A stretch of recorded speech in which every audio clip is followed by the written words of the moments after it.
guys! Hinatid nga po pala namin si Lola sa Kapas dahil taga Kapas Patling po siya. After nun, gusto po namin pumasyal sa Kaku Cafe. Actually, pinuntahan na po namin to last year pero gusto ko makita rin ng mga bata at si Papa kasi hindi nila alam tong place na to. Kapas din po siya. Kung alam niyo po yung way to Monasterio de Tarlac, malapit lang po siya dito. Ito po yung way na diretso lang para makapunta po dun. Sobrang ganda po ng ambience dito, sobrang nakaka-relax. Pwede ka rin mag-tent with your kids, families, and friends. Place pa lang po nakaka-relax na. Tara, tignan natin. Time check po, 7 PM na dito pero medyo maliwanag pa. Sobrang bilis nga lang ng oras at agad siyang dumilim. Diba? Nakaka-relax. Ang ganda ng place. More on lights po siya. At pag nakita mo, meron din po siyang malaking LED wall at napaka-relaxing music po. Ayan, naka-tent po sila. Hindi ko lang natanong kung yung vacation nila is naparan po nila or bahay po talaga nila yun. Diba? Ang ganda. Sobrang tuwang-tuwa sila kasi nakakita sila ng lights. I mean yung lights na parang bago sa mata nila.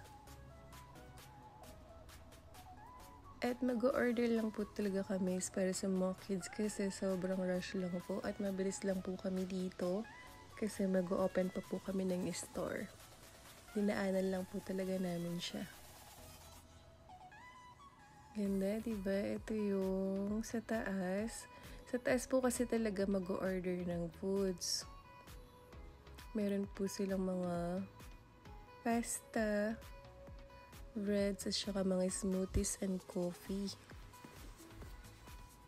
Oh, try nyo na dito guys. Sobrang lax lang. Sobrang ganda ng ambience. Ito nga. Sobrang dami ng tao din. Last time din na pumunta kami dito, sobrang puno din ng mga tao.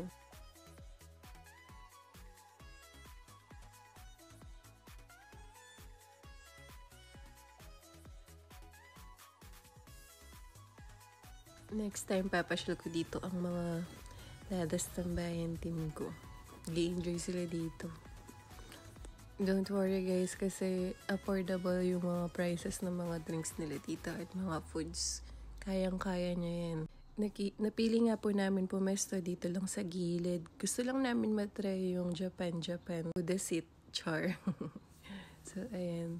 Ang sarap lang kasing umupo banda dito, di ba? Para matry ko rin naman.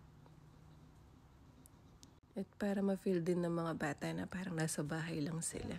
Sobrang nag-enjoy naman sila. Mas lalo ata ako. Char. Tulak yan dulang. Yan, dulang. Ayan. This is mine. After this. Bakit?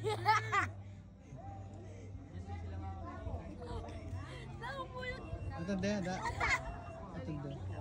Kita mo kaya. Let's go. Pag po pala tumunog na yung sa order nyo, sila po mismo yung pupunta dyan at magbibigay ng order nyo. Ang lamig ng place kasi nasa taas kayo ng bundok. So, ayun lang. Kaya gusto ko makita nyo to. Sana mapasyalan nyo. Sobrang nakaka-enjoy, nakaka-relax. Anyway, yun lamang po. Thank you for watching guys. Pasyal lang kayo. Ito po yung page nila. At search nyo na lang Kapas Kaku Cafe. Thank you for watching. Don't forget to subscribe my channel and follow my page. Bye!